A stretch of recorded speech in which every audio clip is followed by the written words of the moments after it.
O fluxo de caixa de uma empresa é o conjunto de entradas e saídas de dinheiro previstas para um determinado período.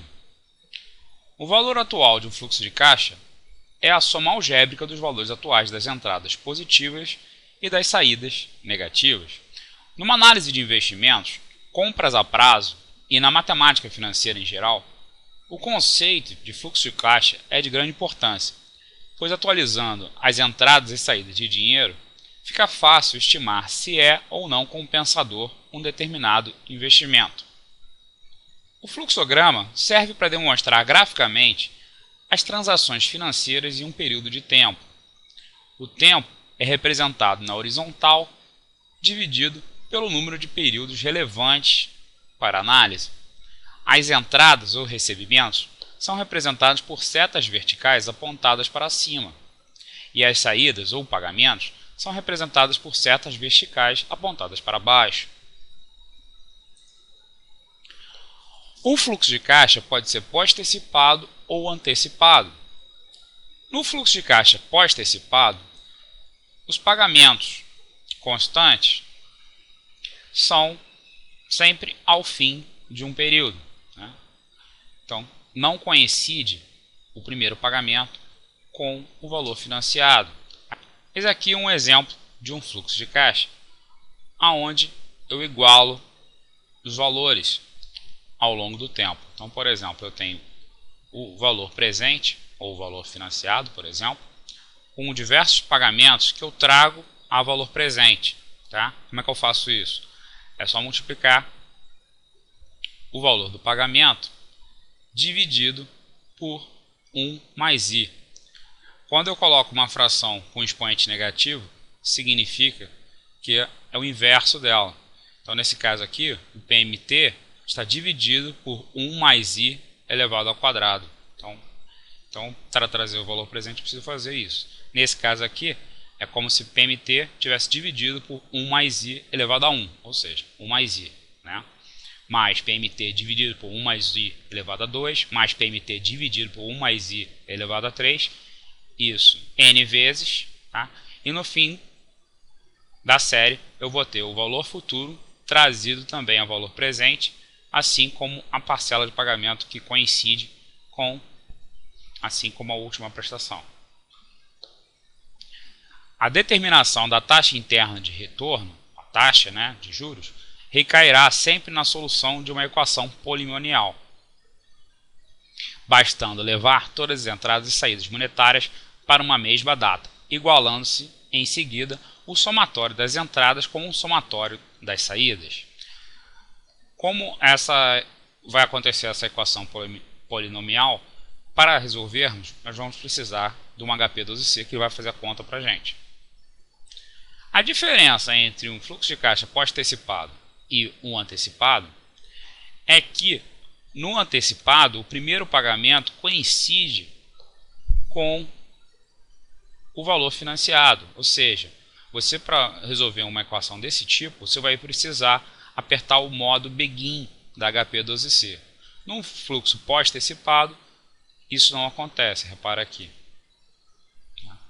Na última prestação, a prestação é n-1, tá? E não coincide com o valor futuro num fluxo antecipado. Essa é a diferença. Então, quando falar que a primeira prestação, que as prestações são antecipadas, você vai ter que apertar o begin na máquina HP12C. Vejamos agora um exercício simples para testar o nosso uso com a máquina. Um empréstimo de R$20.000 é concedido para pagamento em 5 prestações mensais iguais e sucessivas de R$4.300. Então, calcular a taxa de juros. Se nós fôssemos fazer o fluxo disso, eu teria aqui meu tempo, eu teria aqui um valor financiado, que é R$20.000, e 5 prestações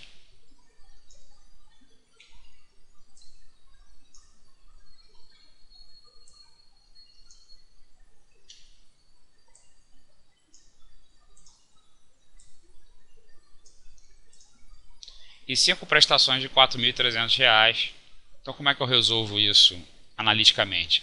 Eu igualo o 20.000 vai ser igual a 4.300 trazido um mês, 4.300 trazido 2 meses, mais 4.300 trazido 3 meses para trás, mais 4.300 trazido 4 meses e 4.300 trazido 5 meses para trás.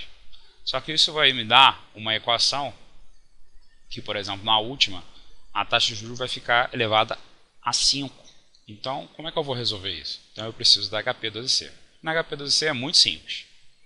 Vejamos. Então, vou apagar tudo, FREG. O valor financiado é 20.000. 20.000 eu troco o sinal, é o meu valor inicial financiado, que é o PV. Ok. São 5 prestações, 5N. Iguais a quanto? 4.300 são os pagamentos. Eu aperto o PMT. O valor futuro é 0. Então, vou botar aqui, 0. E eu quero saber o que? A taxa de juros. Então, é só apertar o I. Pronto.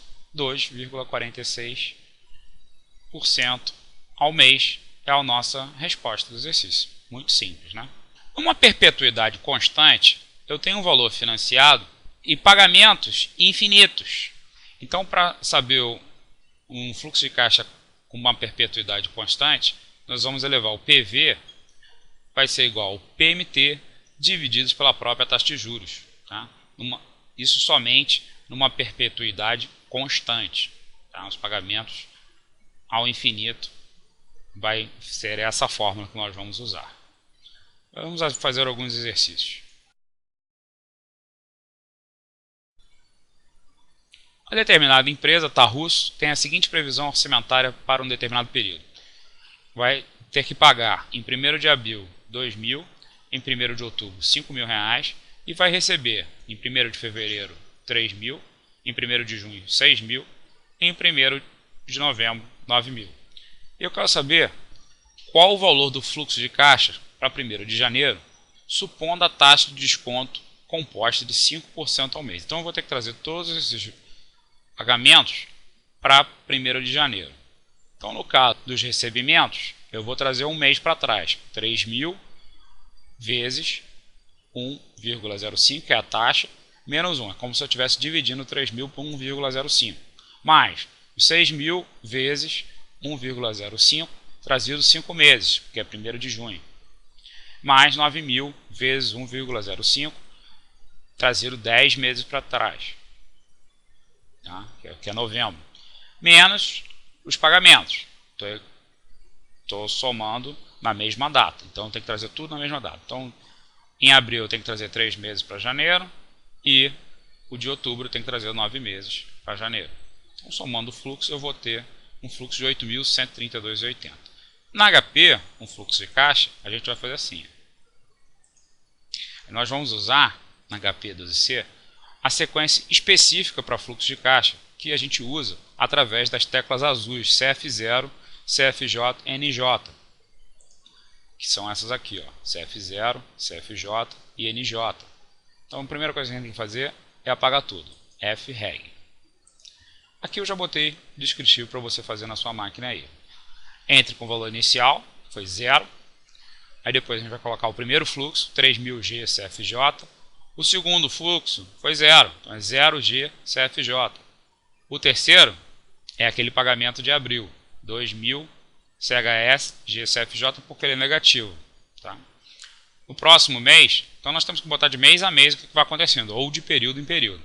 0G CFJ, depois a gente vai ter o pagamento de junho, 6.000G CFJ.